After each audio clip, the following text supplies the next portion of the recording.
Semoga bisa dijawab oleh Pak Iwan dan Prof untuk lebih paham lagi. Terima kasih. Ya, terima kasih ke Arif atas dua pertanyaan yang telah diajukan dan dua-duanya berat sekali untuk menjawabnya. Mungkin nanti akan dijawab secara sempurna oleh Prof. Yang pertama, bagaimana sih eh, menghadirkan pemimpin yang betul-betul ideal, gitu, pemimpin yang eh, seperti yang secara idealis kita nisbatkan ke dalam keterangan-keterangan baik dalam Al-Quran atau dalam Al-Hadis bahwa pemimpin yang adil itu seperti apa. Yang pertama, gitu, bahwa kriteria menetapkan seorang pemimpin itu kan tidak hanya dari kekayaan materi, teori terkait ilmu memimpin yang dimiliki oleh seseorang, gitu. Itu belum cukup, gitu. Karena di sini ada instrumen lain yang harus harus dimiliki seseorang, bagaimana mampu eh, mengendalikan emosi, gitu. Kalau di Quran itu kan dijelaskan, alladzina yunfikuna fis-sarra wad-dharra, gitu. Wal kazimin al ghaiz wal afina 'anil nas, gitu. Nah, ini kan kecenderungannya bagaimana dia menguasai emosi, gitu. Bahwa dia dalam si dan pengaruh aktor lain dan dislike, gitu. Nah, kemudian dia juga mampu menahan emosi, gitu ketika memang ada provokasi-provokasi yang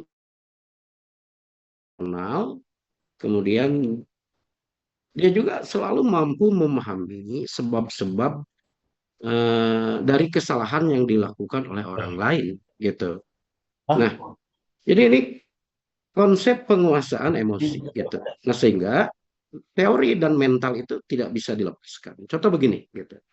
Saya paling tidak setuju, gitu, kalau di lembaga pendidikan ada program akselerasi, gitu. Tahu kan Kiai Arif, anak dari kelas 1 tiba-tiba naik ke kelas 3, gitu. Kan ada program seperti itu, gitu. Saya paling tidak setuju, gitu. Kenapa?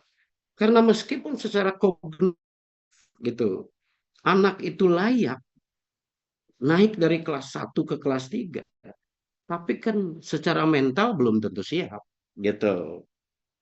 Nah, justru itu akan mengorbankan anak itu sendiri.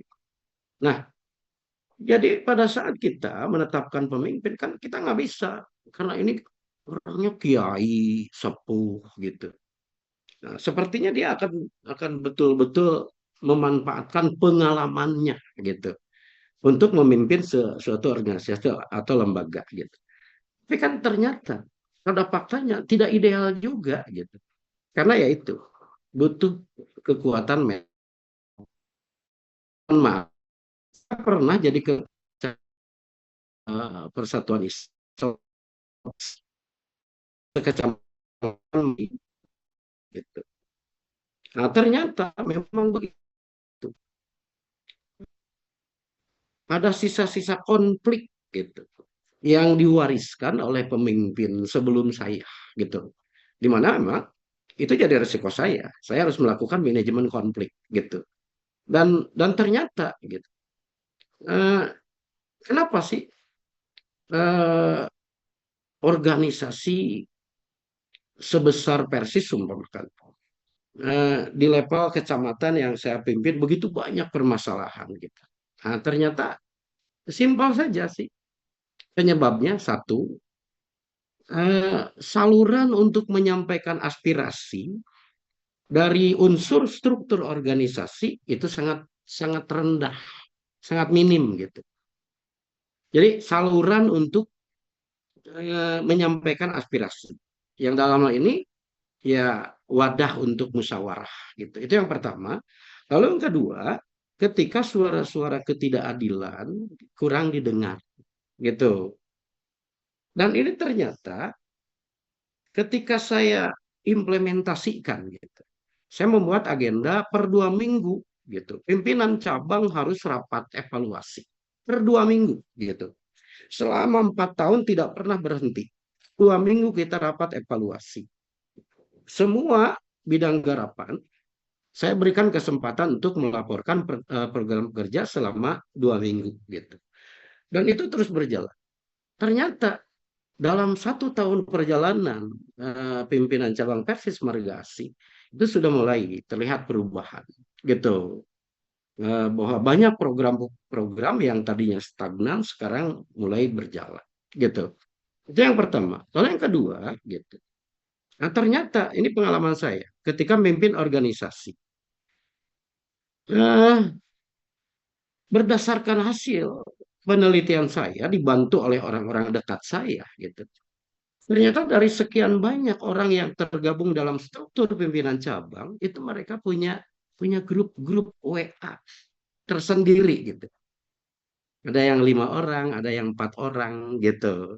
Di mana grup-grup ini mereka membuat eh, program-program, kebijakan-kebijakan yang sulit saya kendalikan gitu.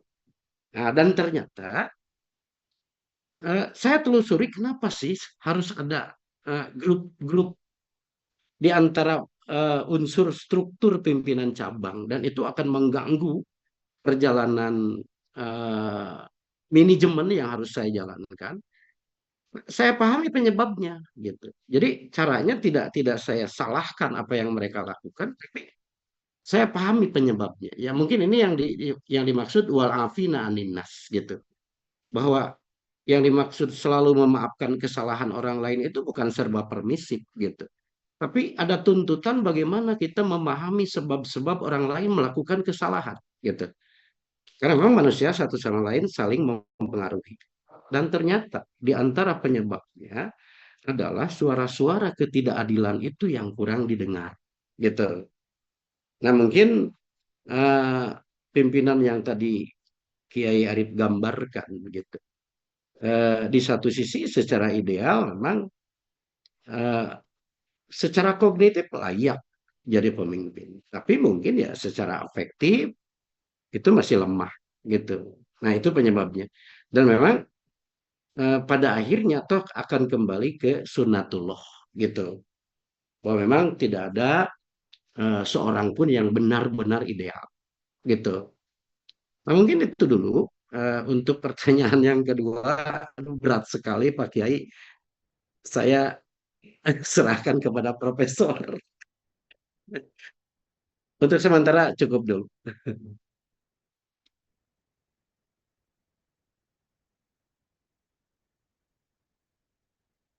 Ya, monggo. Monggo teman-teman yang lain.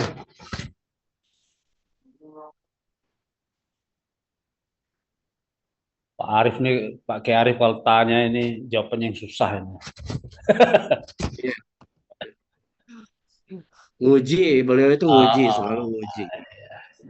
mungkin malah Betul, cari Mas. sendiri Pak Kiai Arif.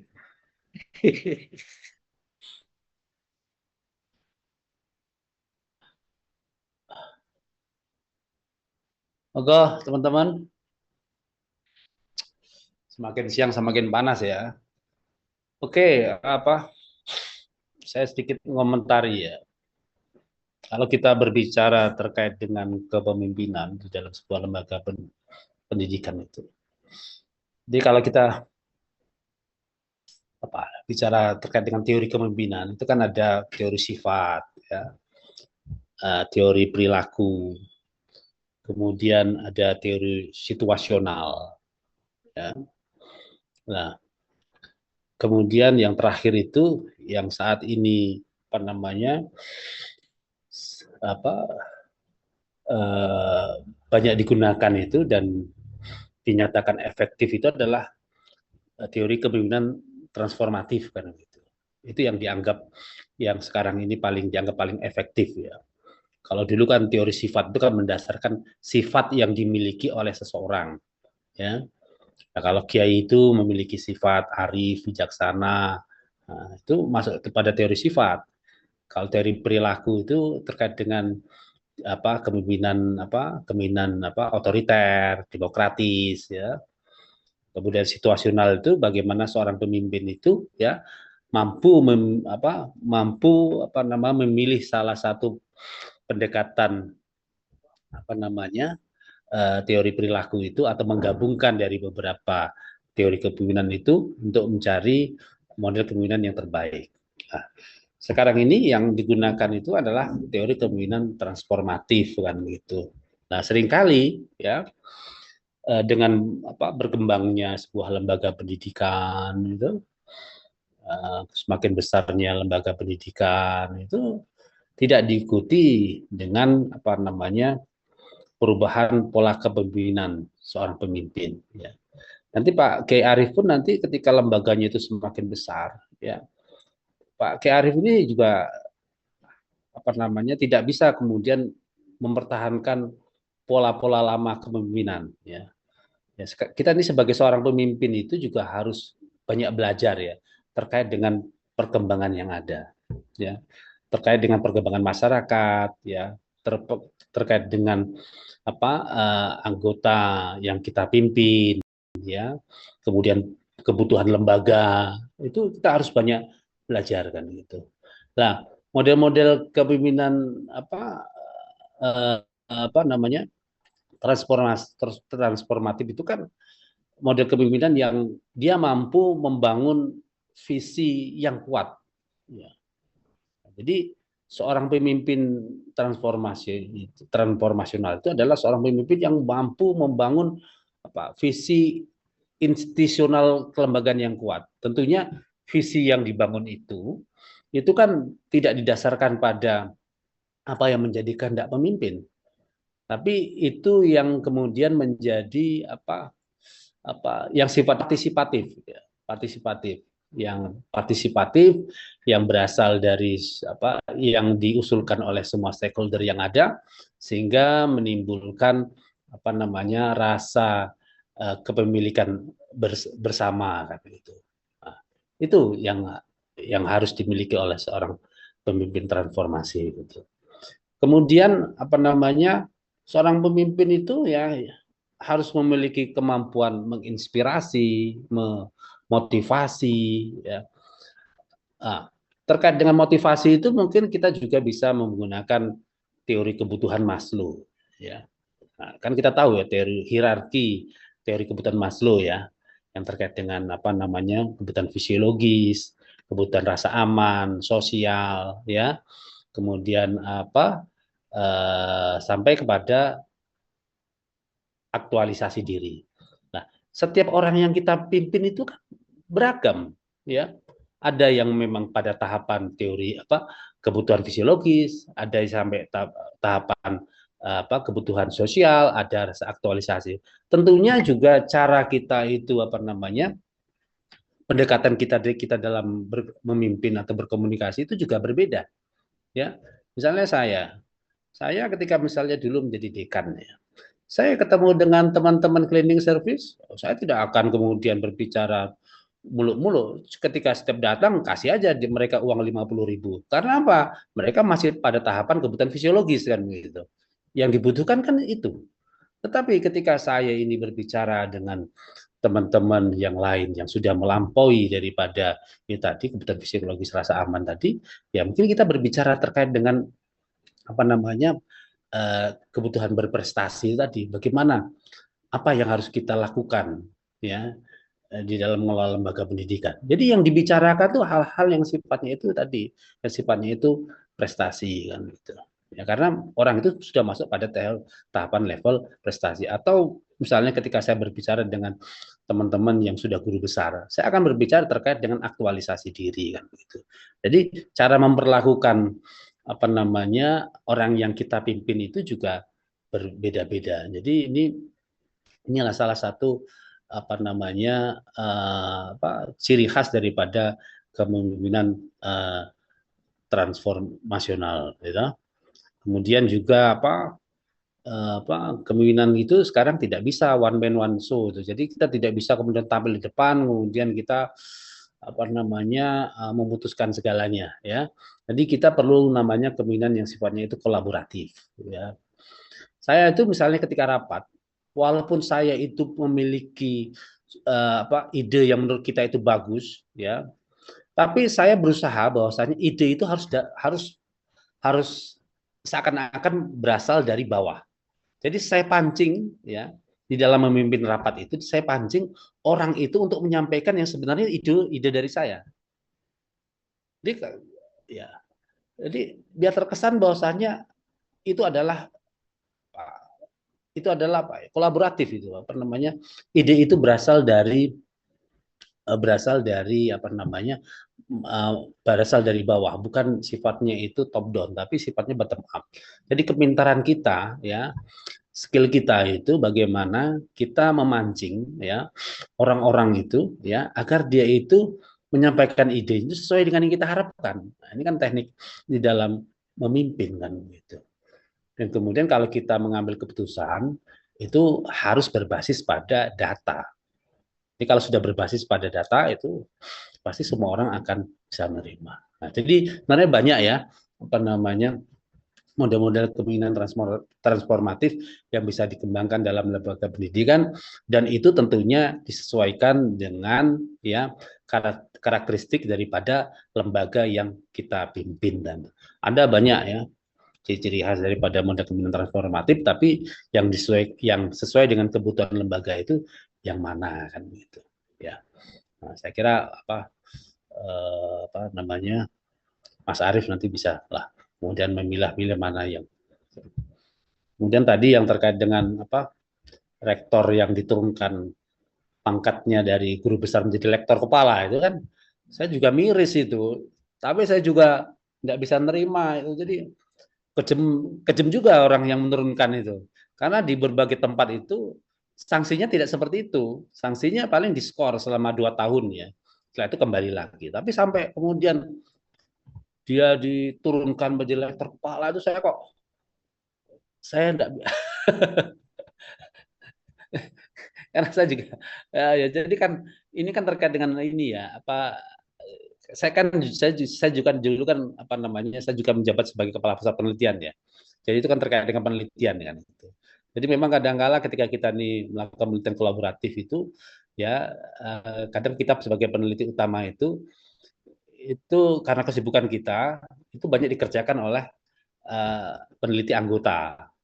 Nah, peneliti anggota. Kemudian ketika dikejar-kejar waktu, kemudian akhirnya mengumpulkan apa laporan seadanya. Ya, tapi kemudian laporan itu tidak apa namanya harusnya diganti kan gitu. Jadi uh, dan pada akhirnya kan kalau sudah sampai pada tahapan itu kan ya politis juga ya karena itu dalam proses pemilihan rektor kan gitu. Jadi saya tidak bisa terlalu banyak komentar yang kayak gitu. Tapi saya juga ya tadi harusnya sebagai seorang pemimpin dia tidak melakukan hal seperti itu ya.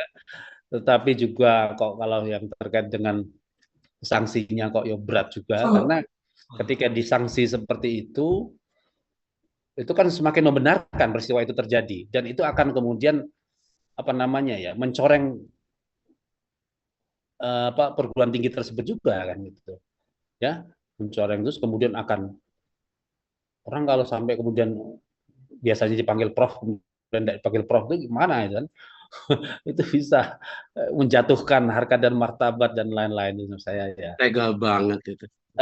Ya baik, saya terus terang tidak bisa karena saya diajarkan oleh orang tua saya itu kalau kita Iya, bersaing aja tapi kalau jangan sampai apa ya mematikan apa periuknya orang iya karena di betul. belakangnya itu ada hak anak hak anaknya hak lain-lain lah hak kehidupan kan begitu kalau saya diajarkan oleh orang tua itu silakan kita berkomunikasi tapi kalau sampai pada tahapan itu jangan sampai kemudian kecuali kalau memang di dalam apa ada pasal yang bunyinya seperti itu tapi kalau misalnya masih bisa ditawarkan sebenarnya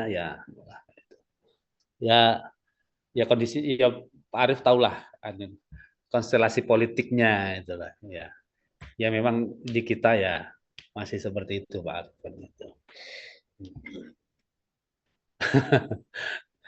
Oke, Bapak Ibu sekalian, yang saya banggakan, apa namanya, ini sudah sampai jam berapa ini? Sampai jam berapa? 15-18, Prof. 15-18 ya. Tadi menarik sekali ya diskusi yang disampaikan oleh Pak Kiai Iwan ini ya terkait dengan isu-isu atau tren daripada manajemen strategik dalam dunia pendidikan ya. Jadi sudah dibahas panjang lebar terkait dengan digitalisasi, kemudian internasionalisasi ya dan lain-lain lah kan begitu ya. Saya kira itu luar biasa dibahas tuntas Siap, Prof. oleh Masih, Prof. Pak Iwan kan gitu ya. Nah, ini mungkin pertemuan kita terkait dengan materi yang saya sampaikan ini mungkin cukup sampai hari ini. Untuk ke depan itu nanti saya minta setiap pertemuan teman-teman mempresentasikan artikel jurnalnya. Jadi setiap pertemuan nanti 3 ya, 3 gitu. Semaksimalnya saja ya. Semaksimal nanti kita komentari ya, sehingga nanti saya berharap nanti menghasilkan sebuah artikel jurnal yang luar biasa ya. Dan saya berharap ini lebih kepada penelitian bukan penelitian literer, jadi lebih penelitian lapangan ya. Jadi banyak jurnal itu sebenarnya yang menggunakan data ya, berbasis kepada data. Jadi nanti saya harap nanti teman-teman nanti banyak mengekspor data-data yang temukan kan. Makin enak. Itu kemudian secara umum ya saya perlu pahami ya terkait dengan manajemen strategik ini. Memang perkembangan manajemen strategik itu kan dimulai dari manajemen klasik yang lebih pada orientasinya kepada bagaimana kegiatan itu berjalan secara baik. Kalau manajemen modern itu kan lebih kepada efisiensi, efektif, dan unggul. Unggul itu dalam pengertian sesuai dengan standar. Ya, jadi sekolah nyatakan unggul kalau dia itu memenuhi standar-standar yang telah ditetapkan. Kalau kita berbicara terkait dengan manajemen strategik itu lebih dari itu. Jadi bagaimana sebuah lembaga pendidikan itu mampu berinovasi secara terus-menerus, kemudian lembaga pendidikan itu mampu memiliki daya saing yang luar biasa, kemudian mampu membangun reputasi, kemudian ada keberlanjutan. Itu ya. Jadi dan kalau kita berbicara terkait dengan perkembangan dunia manajemen strategik ini, memang dulu manajemen strategik itu dikembangkan melalui dunia bisnis ya. Nah sekarang ini CEO kelas dunia itu justru mengadopsi mengembangkan manajemen strategik itu dari strategi perang. Jadi kalau Anda membaca bukunya Robert Greene itu ya 33 strategi perang itu, nah itu justru sekarang di mana di dalamnya banyak strategi perang yang dilakukan oleh Napoleon itu ya. Kita tahu Napoleon itu kan musuh utamanya orang-orang Eropa ya. Nah, justru strategi-strategi perang ya yang dipakai oleh strategi perang itu kemudian diadopsi ya oleh CEO kelas dunia itu untuk mengembangkan strategi-strategi bisnisnya. Jadi kita bisa membaca dari buku-buku strategi perang itu kemudian untuk kita terapkan kan itu. Jadi kayak Steve Jobs itu juga dia terinspirasi oleh strategi perang yang dilakukan oleh Napoleon yang terkenal dengan strateginya Dead Ground itu ya. Jadi bagaimana dia membuat iPhone ya di tengah kelusuan Apple kan gitu. Ini kemudian muncullah revolusi smartphone di sana kan gitu. Jadi yang terkait dengan manajemen strategi ini terus berkembang. Dan kalau teman-teman ini kan banyak hal yang bisa kemudian teman-teman tulis untuk disertasi ya teman-teman dari manajemen strategi ini. Jadi saya berharap diskusi kita ini kemudian melahirkan sesuatu yang kemudian nanti bisa menjadi penelitian teman-teman untuk dikembangkan untuk disertasi teman-teman semua. Oke, Bapak Ibu sekalian, saya lihat sudah tidak kondusif ya, teman-teman sudah apa namanya sudah kelelahan kan gitu. Siang ini kita akhiri pertemuan kita pada siang ini dengan sama-sama membaca hamdalah. Alhamdulillah. Alhamdulillahirabbil alamin. Ya, Terima kasih, Prof. malah kita ketemu pada Terima kasih, Prof. pekan yang akan datang kan. Bu Fitri ya salam buat Prof Nasir kan gitu. Luar biasa Iya. ini. Siap, Prof. Masih di sini nih, Prof Ah, Nasir. ya, itu teman tenis Matur saya. nuwun. Mas Rizky, Pak Kiai Rizky luar biasa di perjalanan masih terus Pesantren mengikuti Raja Bangun. kuliahan. Oke. Baik, izin pamit ya. Pulau mana? Pulau Iya, Wakar. Ya. Terima kasih, Prof. Itu tinggal itu lah kebutuhan lokal dirinya, kebiasaan lokal dirinya. Itu bisa ujuk-ujuk. Arti produk jadi halus, masa depan budak jadi cerah. Persoalannya Keselarasan. lingkungan dirinya terbantu tuh. Ya cek gini ya.